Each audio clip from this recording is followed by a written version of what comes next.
이 새벽 기도의 자리를 사모하여 나오신 모든 성도님들을 환영하고 축복합니다. 하나님께서 마음의 원들과 또 마음의 기도 제목들을 하나님의 방법으로 또 하나님의 때에 이루어 주시기를 간절히 바라고 기도합니다. 수요일, 목요일, 금요일 이렇게 3일 동안 로마서 9장을 가지고 저희가 새벽에 나누고 있습니다. 오늘 본문도 앞선 9장의 초반부, 중반부 본문과 연결되는 부분이라고 염두에 두시면서 읽으시면 좋을 것 같습니다. 유명한 영화 대사 중에 류승범 씨가 연기한 이런 대사가 있습니다. 호의가 계속되면 사람들은 그게 권리인 줄 안다 라는 말입니다. 사람과의 관계에서 대부분 그 사람과의 관계가 깨어지거나 상하거나 무너질 때를 보면 저는 어김없이 이 말이 생각납니다. 사람은 누구나 한 번 도와주면 고마워하죠. 근데 여러 번 도와주면 어느 순간 그것을 당연한 것처럼 생각하게 되고 권리처럼 생각을 하는 부패한 마음이 누구에게나 있는 것 같습니다. 그리고 대부분의 관계가 깨어질 때는 언제나 그런 모습들이 나타나게 됩니다.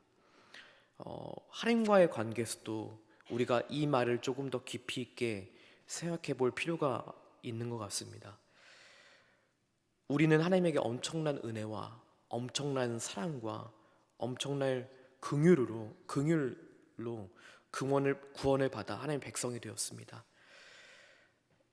그래 또한 이 말처럼 앞선 말처럼 하나님이 먼저 사랑하시는 성령적인 은총을 마치 어떤 우리의 당연히 누릴 권리처럼 여길 때 하나님과의 관계가 무너지는 경우가 종종 있습니다.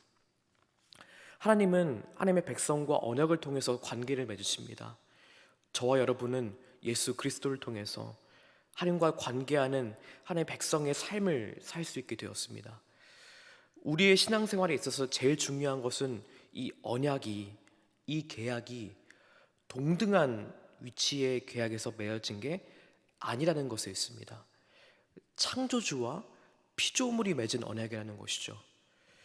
하나님께서 피조물에게 찾아오셔서 맺은 이야기, 바로 그것이 구원의 사건입니다.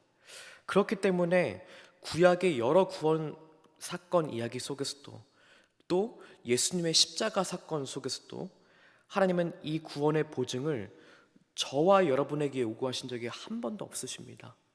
그 계약의 보증은 다 누가 감당하신 거예요? 하나님 본인이 감당하신 것입니다. 이것이 바로 구원입니다. 앞서 목요일 본문이었던 로마서 9장 16절은 이렇게 이야기하고 있습니다. 그런즉 원하는 자로 말미암음도 아니요 다른 박질하는 자로 말미암음도 아니요 오직 긍휼히 여기시는 하나님으로 말미암음이라 라고 말씀하고 있습니다. 즉 구원은 다른 박질해서 이루어지는 것이 아닙니다. 구원은 기브 앤 테이크에 의한 거래의 쌍무적 계약 관계에 이루어진 것도 아닙니다. 하나님 본인이 보증하시는 것, 그리고 우리는 그것을 믿는 것, 이것이 구원인 것이죠. 하나님의 엄청난 긍휼이자 호의이죠. 하나님은 은혜입니다. 그런데 문제는 언제나 그 사랑을 받은 하나님의 백성들이 어느 순간에 한 가지를 오해하고 착각하게 되는데 바로 내가 원래 계약을 맺을 만한 사람이고 언약을 맺을 만한 사람이어서 하나님이 나와 언약을 맺으셨구나 라고 생각을 하게 되는 것입니다.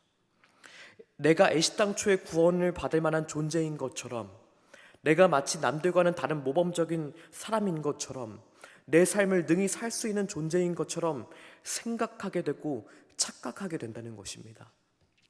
오늘 본문에 말씀하고 있는 유대인들이 바로 이런 모습이었습니다. 애시당초 자신들은 구원을 받을 만한 자격이 있다고 생각했습니다. 남들과는 다른 모범적인 사람이라고 생각했습니다. 내 삶을 능히 꾸릴 수 있는 능력이 있는 사람인 줄 알았습니다. 근데 이것은 교만한 생각이었습니다. 그래서 도리어 하나님의 계획 안에 있어야 할 하나님의 백성이 하나님의 진노를 사게 됩니다. 오늘 말씀에 9장 27절에 이사야의 예언을 빌린 말씀에는 이렇게 기록되어 있습니다. 9장 27절을 같이 읽어보도록 하겠습니다. 오늘 본문 9장 27절을 같이 읽어보도록 하겠습니다.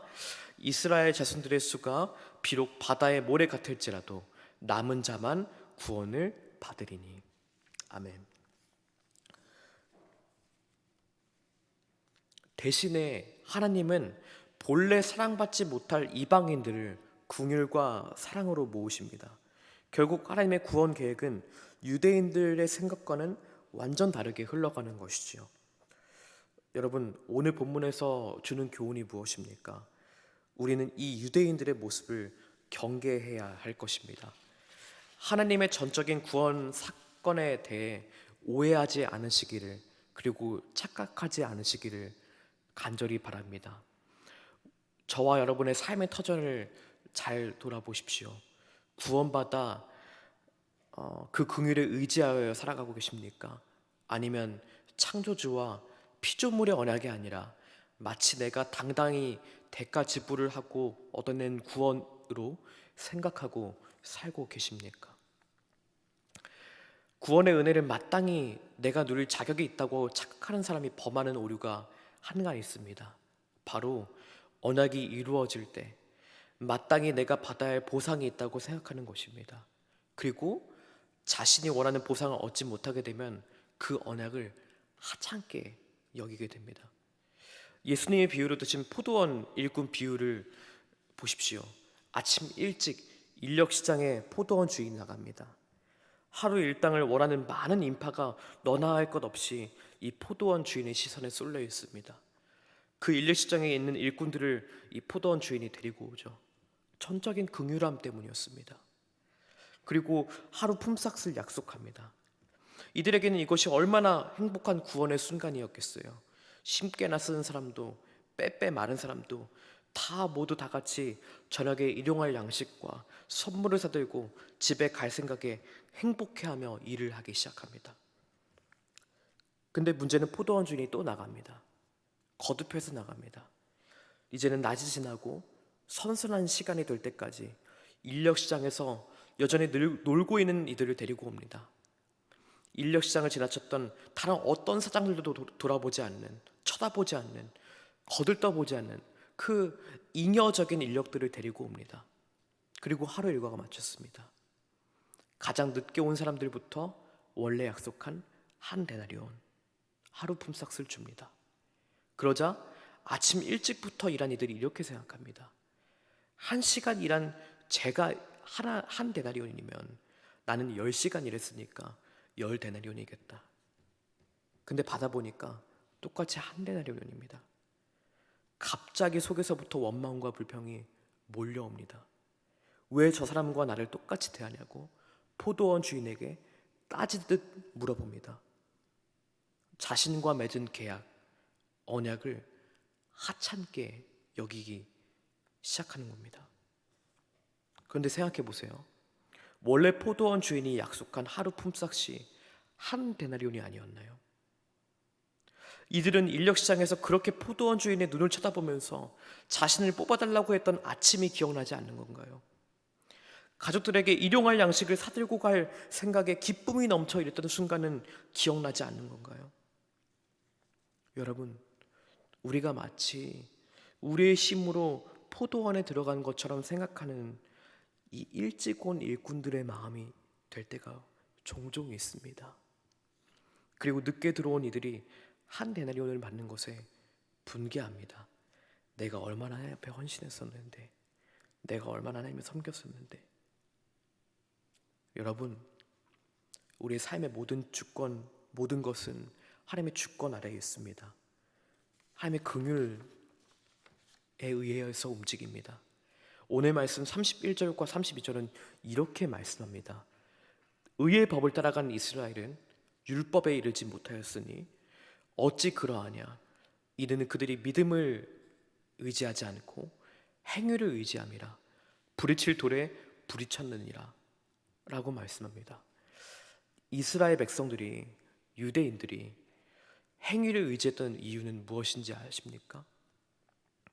이스라엘 백성들 마음 안에 언약이 이제 더 이상 큰 의미가 없어졌기 때문입니다.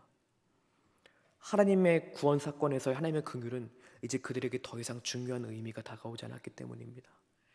하나님의 긍휼이 중요한 것이 아니라 행위를 하는 내가 중요해지기 시작했기 때문입니다. 여러분, 저와 여러분은 어떤 지점에 서 있으십니까? 구원의 은혜 다시 한번 둘러보시고 다시 한번 나에게 먼저 찾아오신 하나님의 은혜를 누리시기를 바랍니다.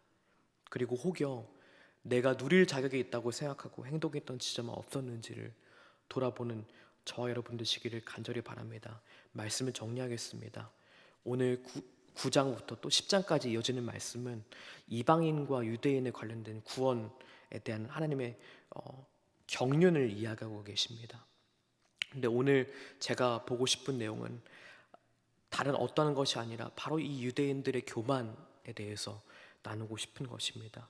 유대인들은 자신이 구원을 받을 만한 자격이 충분하다고 생각했기 때문에 하나님의 긍휼하심, 하나님의 은혜를 잊어버렸습니다. 그리고 언제부턴가 하나님의 긍휼로 살아가는 것이 아니라 행위를 하는 내가 중요해지기 시작했습니다. 여러분, 저와 여러분이 다시 한번 구원의 은혜를 생각하고 점검하고 그리고 하나님의 긍휼하심으로 오늘 한 줄 또 오늘 하루를 살아가는 저와 여러분 되시기를 간절히 바라고 기도하겠습니다.